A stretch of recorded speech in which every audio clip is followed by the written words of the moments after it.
ఎవరికైనా వర్కౌట్ టైంలో ఎక్కువగా హార్ట్ బీట్ ఉండడం, హెవీ బ్రీతింగ్ ఇష్యూస్, స్వెట్టింగ్ ఉంటే ఈ 3 ఆప్షన్స్ మీకు హెల్ప్ అవ్వచ్చు.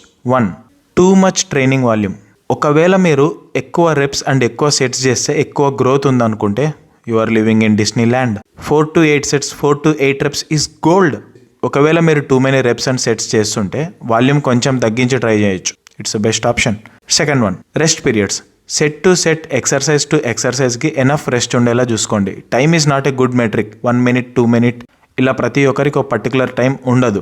So sit down, heart beat normal అయ్యాక మళ్ళీ జంప్ ఇన్ అవ్వడం best option. And third and most important, increasing cardiovascular capacity adaptations outside the gym.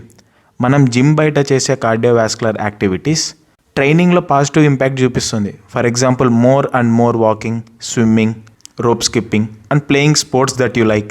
ఏదో ఒకటి పిక్ చేసుకొని వీక్లో 2 to 3 times ఇంక్లూడ్ చేసుకోండి. And one more thing, pick low injury risk and less fatiguing options like walking, swimming, badminton, HIIT.